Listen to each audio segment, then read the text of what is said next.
Le premier but de Lamine Yamal au Camp Nou. En fait, les gars, Lamine Yamal, il l'a déjà dit. Il voit le football comme du divertissement. Pour lui, c'est un spectacle et ce qu'il doit faire, c'est amuser la galerie. Et avec cette action-là, bah tu comprends directement. Il était sur son pied gauche, il a préféré feinter le gardien, la reprendre du droit, mais malchanceux comme il est, et sachant que le pied droit c'est pas son pied fort, bah il la tape sur la barre. Alors qu'il aurait pu tout simplement l'allumer du gauche. En tout cas, s'il y a bien une chose qui fait plaisir, c'est que depuis des semaines, on voit que sa pubalgie le gêne de moins en moins. On sent qu'il revient en force, on sent qu'il tente plus. Aujourd'hui, il est buteur. Honnêtement, il aurait pu l'être 2 fois. Mais il est aussi passeur pour Daniel Olmo, qui nous a permis de faire le break, sachant qu'on commençait à souffrir en fin de match. Si je me trompe pas, Lamine Yamal, cette saison, c'est 7 buts, 11 ou 12 passes D, je sais pas combien de passes D exactement, sachant qu'il a commencé la saison sous pubalgie, qu'il a commencé blessé. Nous sommes au mois de novembre, franchement, il fait sa saison. Bientôt, ces trois-là seront réunis titulaires. Je sais pas si Pedri pourra être titulaire contre Atlético. Rien qu'avec le retour de Rafinha, on sent un Barça beaucoup plus soulagé, beaucoup plus dangereux offensivement. En tout cas, on espère que ces trois joueurs seront pas encore séparés à cause des blessures, parce que ces trois absences nous ont fait énormément de mal. Enfin bref, sinon vous les gars, vous en pensez quoi?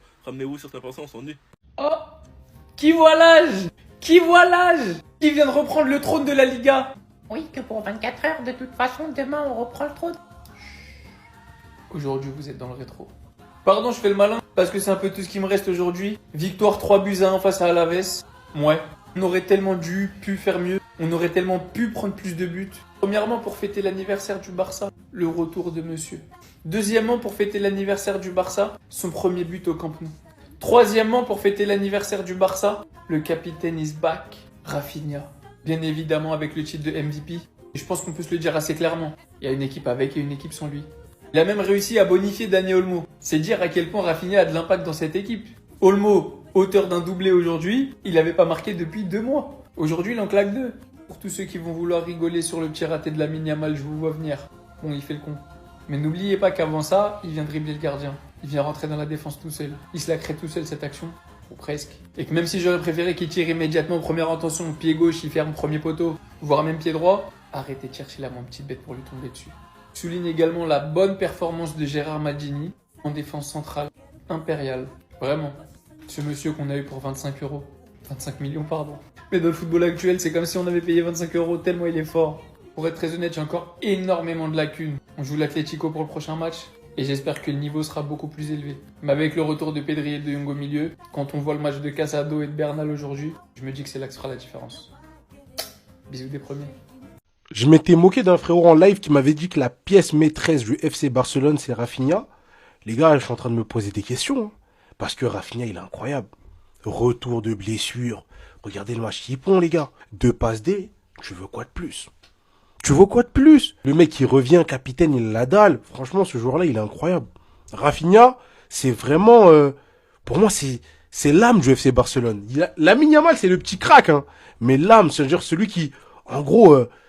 un patron de vestiaire, un patron sur le terrain, c'est Rafinha. Je vous jure, les gars, il est trop fort, ce mec. Je vous jure, il est trop fort. T'as vu, il y a des joueurs, ils se la donnent, etc. On dit, ah, vas-y, il a plus de cœur que de talent. Mais lui, il a les deux, en fait. Il se la donne et il prouve sur le terrain que, vas-y, c'est pas juste parce que j'ai la dalle que je joue. C'est parce que je suis fort aussi. Et ça, pour moi, c'est incroyable. Après, globalement, le Barça, franchement, il se rassure pas. Hein. Il gagne aujourd'hui 3-1.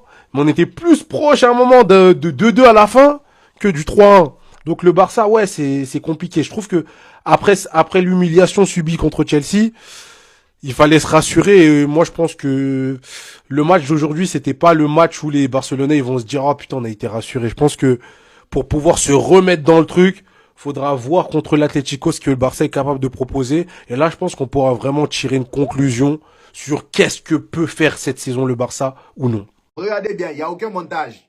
Regardez bien. Lamine Yamal avait le ballon dans les pieds. Il y avait un compte pour l'FC Barcelone. Il y a 2 joueurs, je ne sais pas comment ils sont débrouillés. 2 joueurs dans la veste. Il y en a un qui s'est retrouvé sur le dos de son coéquipier.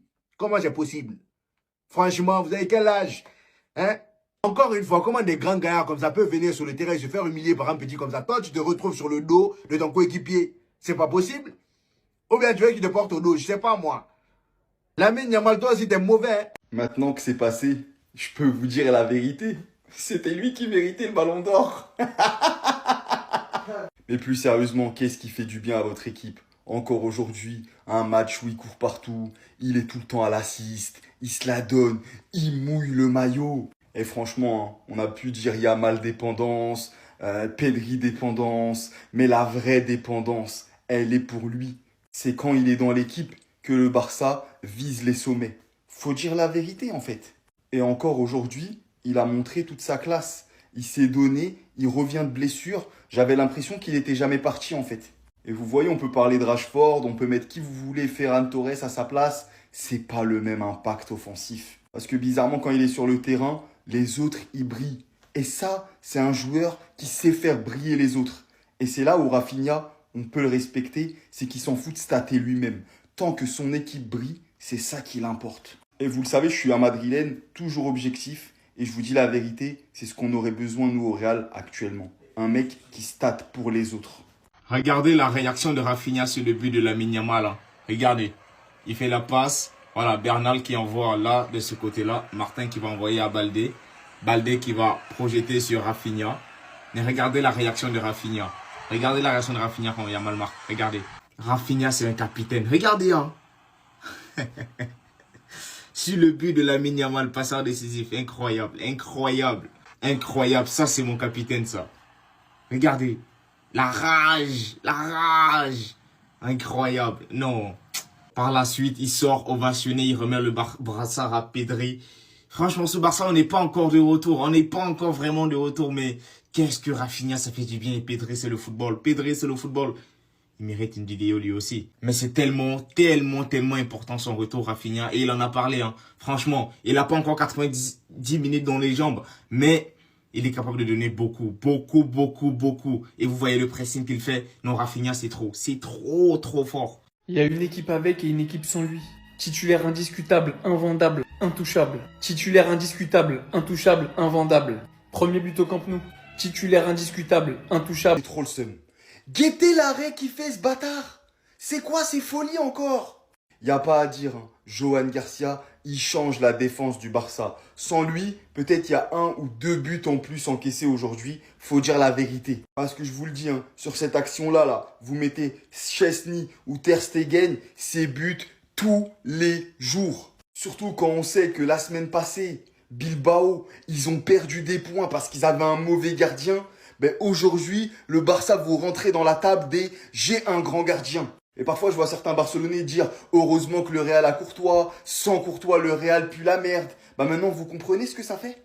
Maintenant, vous savez ce que ça fait d'avoir un gardien de classe mondiale. Et oui, ça sert à ça, à sortir des actions qui, dans 80% des clubs, il y a but. Parce que si aujourd'hui, le Barça repasse devant au classement et met la pression au Real, c'est parce qu'ils avaient Garcia. Et bien sûr, ça va sous le sens, ils arrivent à s'imposer en encaissant que un but. Et oui, parce que c'est ça d'avoir un grand goal. Regardez la liste que tous les joueurs que veulent le Barça, les gars. Je vous dis, rappelez-vous bien, les gars. On prendra absolument personne. On prendra absolument personne, les gars. On a une liste longue comme le bras. Tu verras, vous allez voir les gars, à la fin de l'été, prochain été, t'auras absolument personne. Ouais, c'est des beaux noms, hein, des Rafael Leao, des Harry Kane, Alvarez, même des autres joueurs comme Marc Guehi, comme Murillo, comme Schlotterbeck, il y aura personne qui va venir. Il y aura personne, ouais, Flick veut un défenseur central, un ailier, un buteur, ça fait 3 saisons qu'on dit ça les gars. Ça fait 3 saisons qu'on dit Flick veut renforcer sa défense, son milieu de terrain, son attaque, sa défense, ses ailes, son buteur. Tu vois que ça change pas. Et vous savez ce qui m'inquiète, les gars? Comme un petit peu pour Sampaoli à l'OM, comme pour plusieurs coachs, même Bielsa aussi, voilà. Qui se fera pas respecter, en fait, tout simplement. Qui demande certains joueurs, ça fait 3 saisons, le mec demande certains joueurs pour renforcer son effectif. Tu leur ramènes absolument rien. C'est ça le problème, les gars. Donc je vous dis, j'y crois absolument pas, les frères.